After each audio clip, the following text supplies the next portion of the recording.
के लिए फिलहाल आगे बढ़ेंगे। दिल्ली से बड़ी खबर आ रही है। जमीयत उलमा-ए-हिंद की मीटिंग जारी है। अयोध्या मामले में फैसले के ताल्लुक से वर्किंग कमेटी की मीटिंग जारी है। 5 एकड़ जमीन और नजरसानी की अर्जी जैसे मामलों पर तबादले ख्याल किया जा रहा है। मौलाना अरशद मदनी 3 बजे इस मीटिंग के बाद मीडिया से खिताब भी करेंगे। तो इस वक्त की बड़ी खबर आपको दे रहे हैं। जमीयत उलमा-ए-हिंद की मीटिंग जारी है। इस मीटिंग के हवाले से मज़ीद तफसीलात हासिल करेंगे। हमारे साथ हमारे नुमाइंदे खुर्रम शहजाद अब जुड़ रहे हैं फोन लाइन पर दिल्ली से। खुर्रम शहजाद, मौलाना अरशद मदनी 3 बजे मीडिया से खिताब करेंगे। मीटिंग जारी है। कब से शुरू हुई मीटिंग और कब तक जारी रहेगी? देखिए, मीटिंग कल से चल रही है और आज भी इसका दौर जारी है, क्योंकि मामला इतना बड़ा है और फैसला इस तरह का आया है। इसको लेकर के किस तरह का रुख रहना चाहिए उस पर मौलाना अरशद मदनी अब तक खुलकर नहीं बोले हैं। दिल्ली से वो लगातार बाहर रहे हैं, लेकिन आज 2 बजे के करीब ये मीटिंग खत्म हो जाएगी और तमाम रेजोल्यूशन की रोशनी में मौलाना अरशद मदनी मीडिया से बात करेंगे।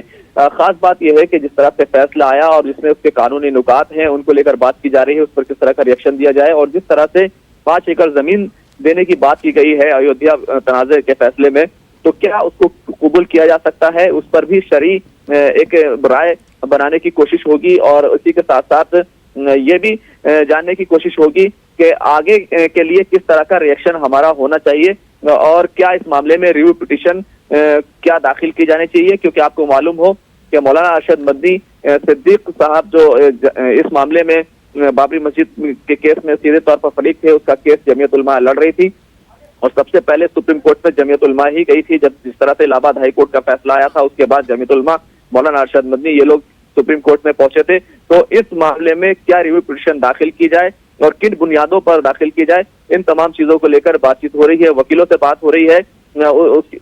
तो ये लगातार मामला चल रहा है और देखना ये होगा कि मौलाना अरशद मदनी किस तरह की बात करते हैं। क्योंकि अगर इस मामले को बड़ी सतह पर देखा जाए तो मौलाना अरशद मदनी ने मोहन भागवत से मुलाकात की थी, उसके बाद आरएसएस के लोग उनसे मिलते रहे और ये लोग लगातार इस तरह की अपीलें करते रहे कि किसी तरह का भी कोई भी फैसला आएगा उसको हम मानेंगे और अमनो अमान में किसी तरह का खलल वाक़ नहीं होगा। तो अमनो अमान के साथ तो ये फैसले का वक्त गुजर गया है, लेकिन क्या फैसला पूरे तौर से मंजूर है जिन बुनियादों पर फैसला किया गया? तो जमीयत उलमा-ए-हिंद ये तय कर रही है कि उसका मौक़िफ़ क्या होगा बाबरी मस्जिद राम जन्मभूमि के फैसला आने के बाद।